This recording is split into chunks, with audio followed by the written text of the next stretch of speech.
2 chiffres suffisent à fendre un récit réputé immuable et à faire vaciller la routine de la peur. En quelques semaines, la conversion de 15 600 détenus en soldats et la reprise de 92% des zones auparavant sous pression déplacent l'idée d'un État affaibli vers celle d'un mécanisme interne rapide, discipliné, mesurable, donc politiquement explosif. Que change ce renversement pour l'État ? Les forces, les villages, et pourquoi Ibrahim Traoré devient-il l'axe discret de cette recomposition ? Une souveraineté nouvelle affleure, mais la suite dira si elle tient sous la contrainte du réel. Pour mesurer la portée de ce choc, la promesse de cette analyse reste volontairement resserrée. Distinguer ce qui relève d'un pari risqué de ce qui constitue un mécanisme potentiellement reproductible. L'enjeu pour le spectateur est simple, comprendre un basculement sans s'y soumettre. Il ne s'agit ni d'admirer une prouesse administrative, ni de rejeter un récit par réflexe, mais d'examiner une articulation nouvelle entre justice, sécurité et société. Le déplacement engage un double risque, lisible et immédiat. S'il échoue, il fragilise la confiance institutionnelle et renforce les lectures fatalistes. S'il tient, il ouvre une brèche conceptuelle majeure. La sécurité cesse d'être un apport extérieur et devient un produit interne, évalué par des écarts concrets entre un avant et un après. En moins de 2 ans, 92% des zones auparavant sous pression armée repassent sous contrôle effectif.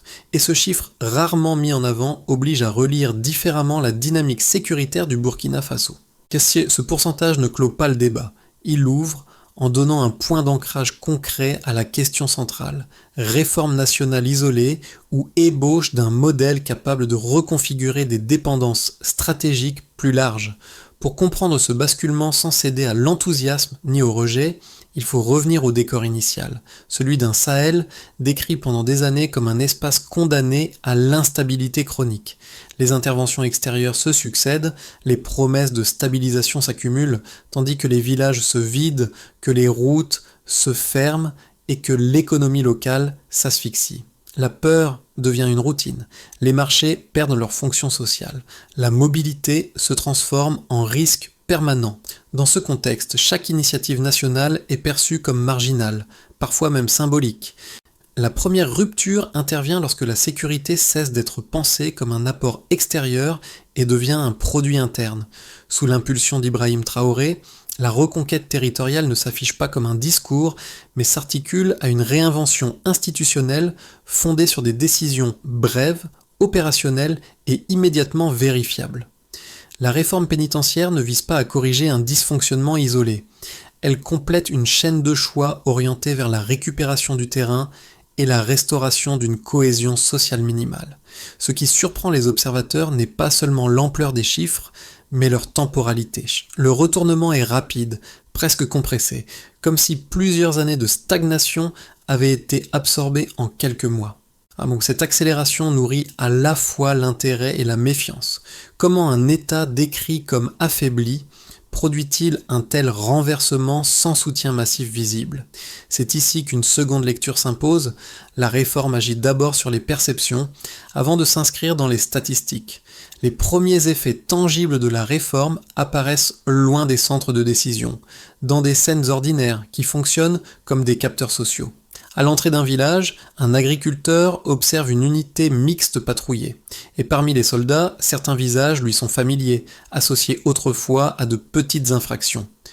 La reconnaissance ne déclenche ni colère ni célébration. Elle installe une attente prudente. Un salut respectueux suffit pourtant à dissiper une crainte accumulée pendant des années. On a comme si la routine de la peur se fissurait sans proclamation. Ailleurs, dans un quartier populaire, une mère identifie son fils au sein d'une patrouille chargée de sécuriser un marché où il avait été arrêté autrefois. Elle ne parle ni de rédemption, ni de miracle. Elle évoque un devoir rendu à la communauté, formule qui circule sans slogan, ni mot d'ordre officiel. Ce qui se joue n'est pas une émotion mise en scène, mais une réintégration visible, évaluée par les comportements plutôt que par les discours. Ces micro-scènes ne cherchent pas à convaincre. Elles montrent comment la réforme agit d'abord sur la perception collective, avant même que les chiffres ne deviennent un argument. Peu à peu, la discipline observée, avoir la posture et la constance des routines modifient la manière dont les communautés interprètent la présence armée sur leur territoire. L'uniforme cesse d'être un symbole de contrainte. Il devient un indicateur de responsabilité assumée, encore fragile mais reconnue. Ce déplacement entraîne des effets concrets. Les marchés rouvrent, les déplacements reprennent, la peur recule sans déclaration officielle. Et au moment précis où les villages constatent que la valeur d'un individu ne se définit plus par son passé, mais par sa capacité à tenir un engagement présent, la sécurité commence à redevenir une routine partagée.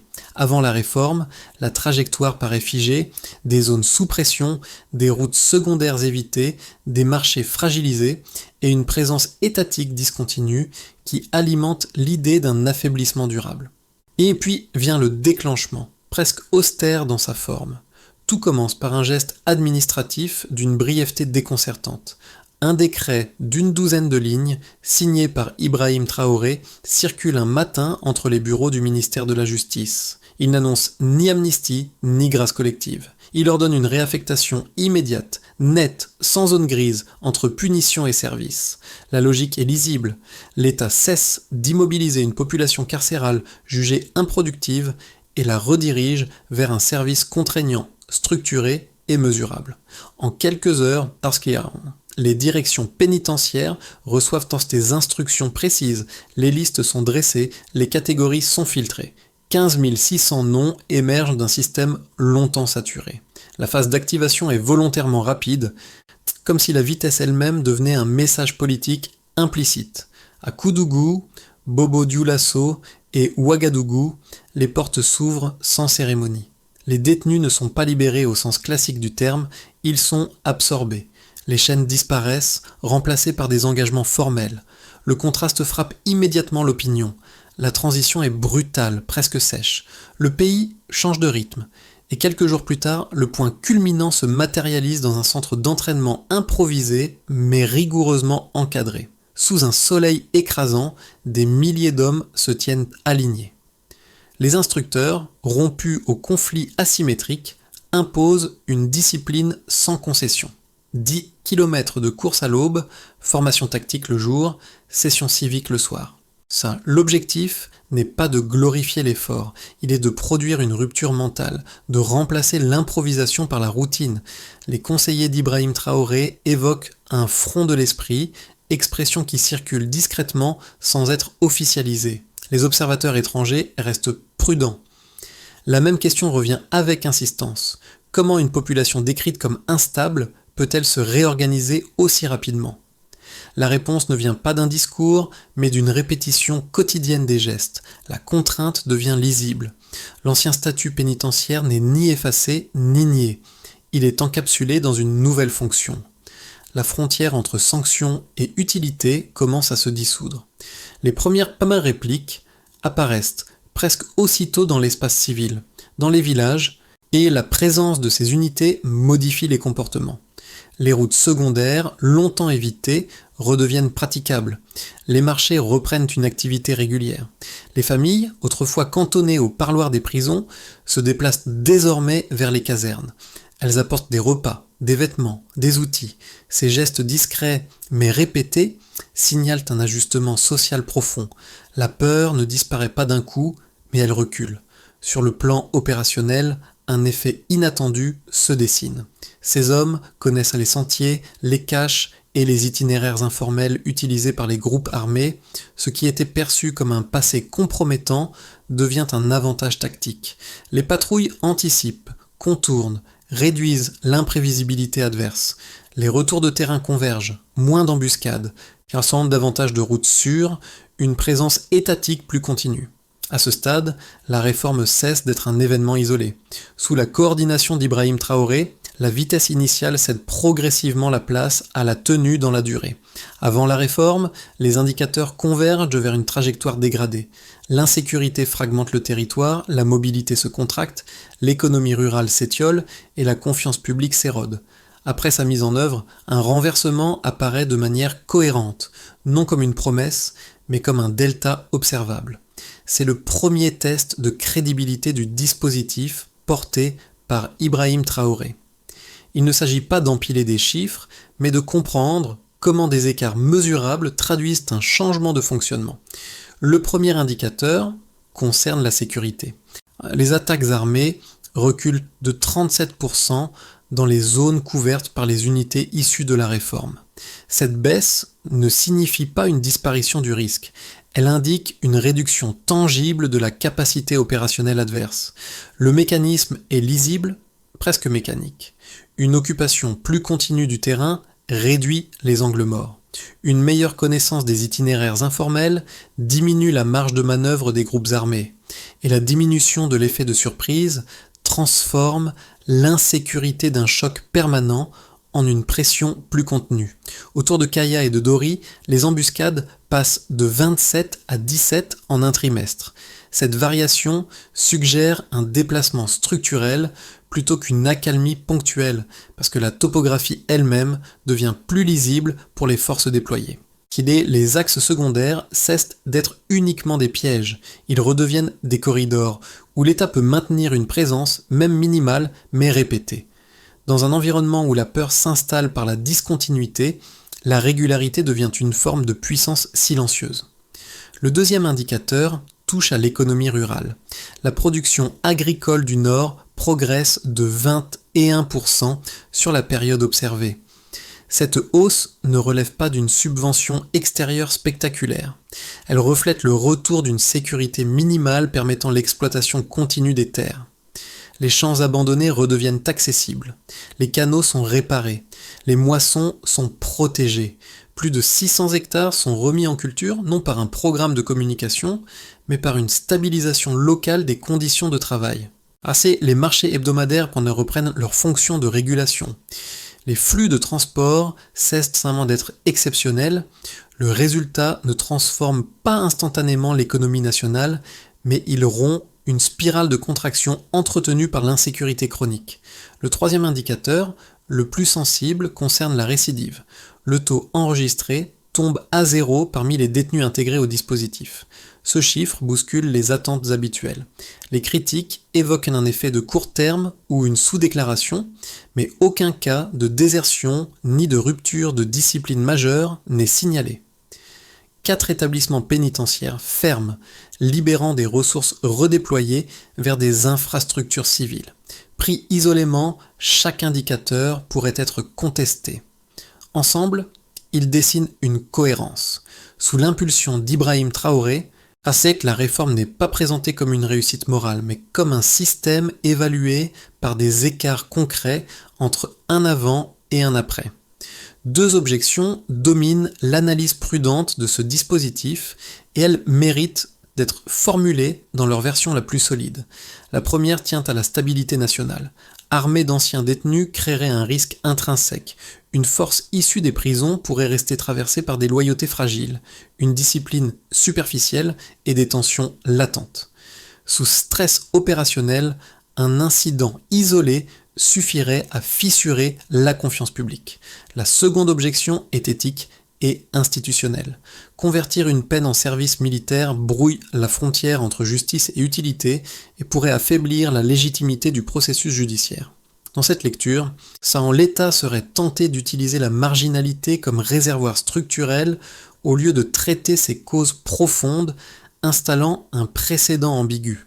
À ces critiques s'ajoute une inquiétude sociale.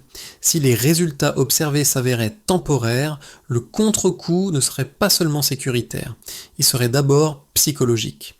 La confiance nouvellement acquise se retournerait en sentiment de trahison, augmentant le coût politique et social de l'échec. Autrement dit, plus le succès est rapide, plus une rechute devient destructrice parce qu'elle réactive la lecture fataliste qu'il avait commencé à fissurer.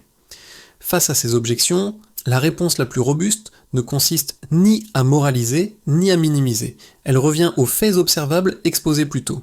Aucun cas de désertion n'est signalé. Aucun effondrement d'unité n'est à rapporter comme central. La baisse des attaques, la reprise agricole et la récidive nulle ne prouvent pas une perfection. Elles attestent d'une cohérence interne qui contredit les scénarios les plus pessimistes. La discipline n'apparaît pas comme un miracle. Elle se manifeste comme une routine encadrée, répétée et vérifiable. Le point décisif tient alors à la posture institutionnelle. Le dispositif est présenté comme expérimental, donc évalué, et non comme un récit définitif. Cette méthode n'éteint pas les risques, mais elle change leur traitement. Les craintes sont reconnues, puis confrontées au terrain. Les données disponibles n'annulent pas l'inquiétude. Elles obligent toutefois à admettre qu'un ordre fonctionnel peut émerger sans reproduire les schémas antérieurs, ça c'est à condition d'être mesuré et corrigé en continu. L'ordre doit devenir banal. Ce qui se révèle à mi-parcours, c'est que l'enjeu n'est plus seulement de reprendre le terrain, mais de le tenir sans rupture jusqu'à ce que la stabilité cesse d'être un événement. Sous la coordination d'Ibrahim Traoré, l'accent se déplace vers la continuité, régularité des patrouilles, stabilité des itinéraires, prévisibilité des interactions avec les communautés. La souveraineté n'est plus invoquée comme un principe abstrait. Elle se teste dans la capacité à maintenir des marchés ouverts, des routes praticables et une présence administrative minimale jour après jour. Cette stabilisation progressive produit un effet paradoxal. Plus l'ordre devient routinier, moins il attire l'attention médiatique, mais plus il devient coûteux à remettre en cause. Et la réforme échappe ainsi à la logique de l'événement et s'inscrit dans une temporalité longue où chaque journée sans incident renforce la crédibilité de la précédente. Les villages ne célèbrent pas une victoire, ils ajustent leur comportement. Les gestes de confiance remplacent les proclamations. À mi-parcours, une idée simple s'impose. La réussite éventuelle ne dépendra pas d'un nouveau chiffre spectaculaire, mais de la capacité à rendre l'ordre ordinaire, lisible, reproductible. C'est cette banalité, encore fragile, qui commence à redessiner les rapports entre État, sécurité et société, sans grand récit, mais avec des preuves quotidiennes. Les effets de la réforme se lisent désormais à travers 4 groupes dont les trajectoires longtemps disjointes commencent à se recouper. Du côté de l'État, soit la reprise territoriale modifie la nature même de l'action publique. Les administrations cessent de gérer des zones fragmentées et retrouvent une continuité minimale. Plus de 120 taxes commerciaux rouvrent, et des dizaines de villages récupèrent un marché hebdomadaire fonctionnel. Cette lisibilité réduit les coûts d'urgence et permet un redéploiement des ressources vers des services civils. Sous l'autorité d'Ibrahim Traoré, la souveraineté cesse d'être un discours et devient une capacité observable à maintenir des usages réguliers sur un territoire continu. Du côté des forces de sécurité, l'impact est avant tout opérationnel.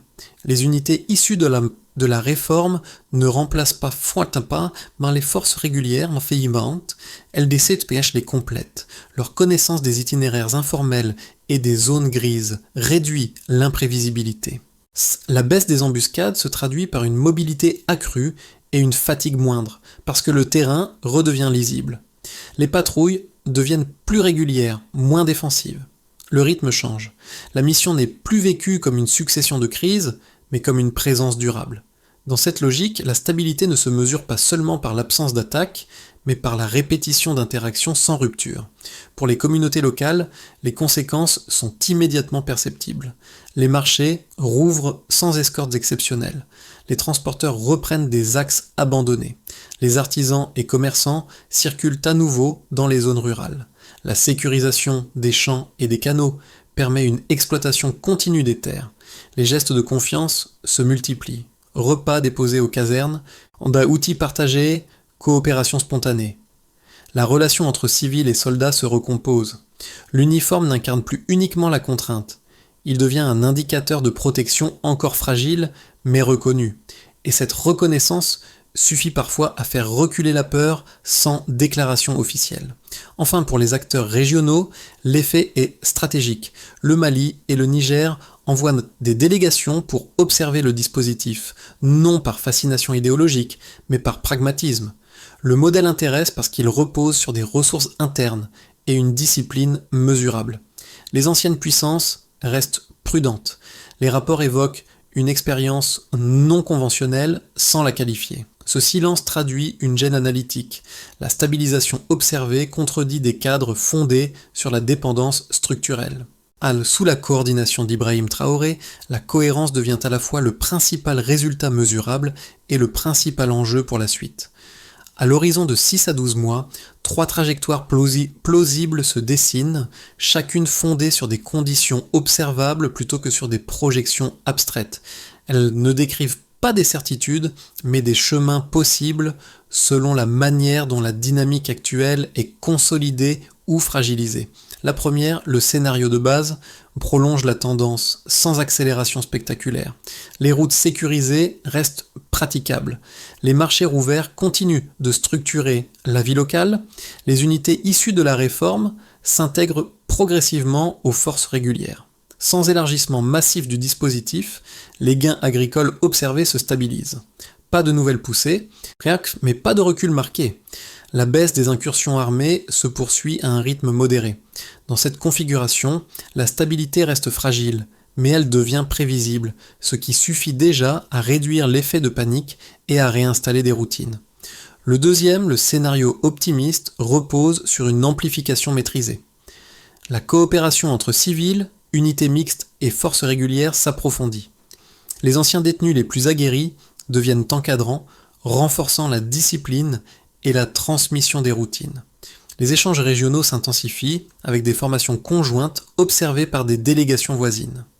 Le Burkina Faso glisse alors d'un statut d'expérimentation à celui de référence technique.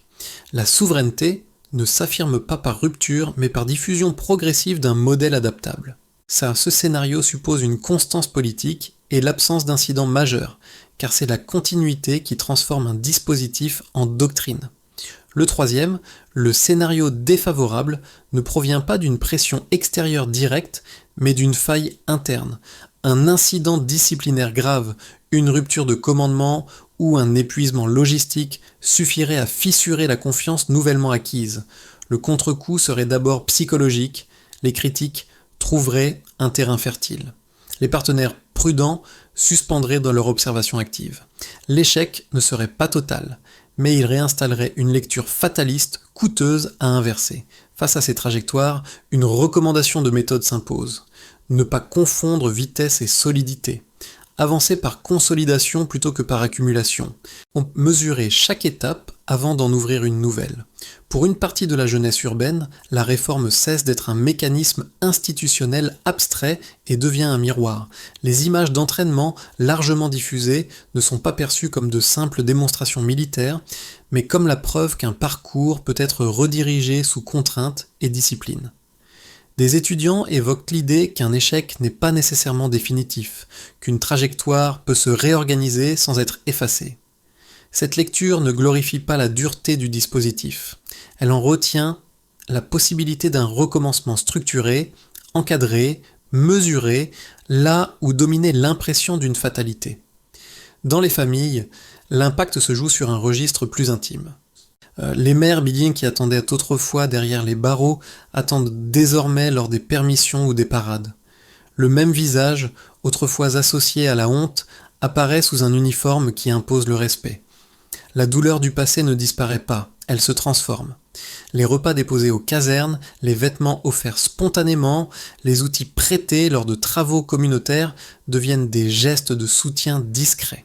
La réconciliation ne passe pas par des discours officiels, mais par une accumulation de preuves quotidiennes, parfois silencieuses, parfois presque banales, mais suffisamment répétées pour changer la manière dont une communauté juge la présence de l'État. Pour la diaspora, la transformation agit comme un contre-récit. À distance, beaucoup avaient intégré l'image d'un pays condamné à la dépendance ou à l'instabilité chronique. Observer une réforme produite et évaluée localement suscite des débats point nourris. Certains y voient un modèle de dignité active, d'autres rappellent la fragilité de l'expérience et les risques d'un emballement. Tous reconnaissent cependant un point commun, l'État redevient lisible. Il ne promet pas l'idéal, il démontre une capacité d'action. Et ce qui touche réellement le spectateur n'est ni la statistique ni l'uniforme, mais la possibilité d'un changement collectif mesuré, encore imparfait, mais assumé. La réforme change de nature au moment précis où elle cesse d'être improvisée et se transforme en doctrine opératoire. Ibrahim Traoré présente alors une feuille de route structurée autour de leviers simples. Elle a conçu pour stabiliser l'expérience et la rendre vérifiable dans le temps. L'objectif n'est plus de prouver une rupture, mais d'éviter une rechute, en fixant des conditions de continuité plutôt que des effets d'annonce. D'abord, tout repose sur une double tutelle défense-justice appliquée à l'ensemble des centres de formation. Cette articulation vise à uniformiser les critères de sélection, à prévenir les dérives et à garantir que chaque recrue traverse le même filtre disciplinaire, indépendamment de son passé. La justice ne délègue pas, elle encadre. La sécurité n'improvise pas, elle applique. Ensuite, l'enjeu concerne la discipline comme langage civique partagé. Des modules inspirés de l'entraînement militaire sont intégrés dans certains segments de l'administration et de la formation professionnelle. Il ne s'agit pas de militariser la société, mais de créer une continuité institutionnelle entre sanctions, apprentissage et service, afin de limiter les zones grises où naissent les ruptures de murs de confiance. Puis, il devient crucial d'élargir l'horizon régional. Des accords de coopération avec le Mali et le Niger permettent une observation croisée des dispositifs et la mutualisation de certaines formations. Le Sahel cesse d'être une addition de fragilités isolées et devient un espace d'expérimentation coordonnée sans déclaration idéologique. Enfin, il faut fixer des indicateurs mesurables. Récidive, village sécurisé, infrastructure remise en service, économie budgétaire redéployée. Chaque étape est évaluée. La réforme n'est pas protégée par un récit politique. Elle est exposée aux chiffres, et donc c'est cette exposition volontaire qui transforme l'initiative en système ajustable plutôt qu'en symbole figé sous la coordination d'Ibrahim Traoré. Lors du premier grand défilé à Ouagadougou, un écho des scènes observées dans les villages refait surface, mais à une autre échelle. Les 15 600 hommes avancent en rang serré, non plus dispersés par leur trajectoire passée, mais unifiés par une posture commune. Parmi eux, certains répètent le même salut simple aperçu plus tôt, celui qui avait suffi à dissoudre la peur d'un agriculteur. Le geste, reproduit devant la foule, agit comme un rappel silencieux. La réforme ne nie pas le passé, elle exige une tenue nouvelle. Au milieu des rangs, Ibrahim Traoré ne se tient pas à distance. Il marche, observe, ajuste. Le message n'est pas spectaculaire, mais il est lisible. C'est là la transformation ne repose ni sur l'oubli, ni sur la glorification, mais sur une continuité d'exigence. Dans la foule, les réactions restent contenues, presque prudentes, comme si chacun mesurait ce qui a été déplacé sans savoir encore si cela tiendra. Pourtant, quelque chose se fissure. La peur recule sans proclamation, la fatalité perd sa certitude. L'idée d'un recommencement collectif cesse d'être théorique parce qu'elle devient visible, mesurée, incarnée. Une phrase circule sans être scandée, comme une règle plus que comme un slogan. La valeur d'un individu se prouve dans l'engagement présent. Et c'est là que la cohérence trouve sa force la plus durable, sous le regard des autres, et sous la coordination d'Ibrahim Traoré. Rien dans cette trajectoire n'est spectaculaire au sens classique. Tout repose sur des ajustements progressifs, afin des choix observables et une cohérence construite dans le temps. Le Burkina Faso ne cherche ni à imposer un modèle, ni à revendiquer une exception. Il expose une possibilité, celle d'une justice qui ne s'arrête pas à la sanction, d'une sécurité qui se mesure dans les usages quotidiens et d'une souveraineté qui se vérifie par des routines plutôt que par des proclamations. Pour l'observateur, l'enjeu n'est pas d'adhérer ou de rejeter, mais d'interroger ce que cette expérience révèle sur les marges de manœuvre des sociétés en crise. Jusqu'où une communauté peut-elle aller lorsqu'elle décide de produire ses propres réponses avec ses contraintes, ses risques et ses responsabilités ? Quels critères permettent de juger une réforme autrement que par ses intentions ou par ses slogans ? Examiner les faits, confronter les lectures, questionner les limites sans nier les déplacements réels. Ouvrir ce débat, c'est déjà participer à la dynamique décrite. Qu'en pensez-vous ? Et quel point vous semble le plus décisif pour la suite ?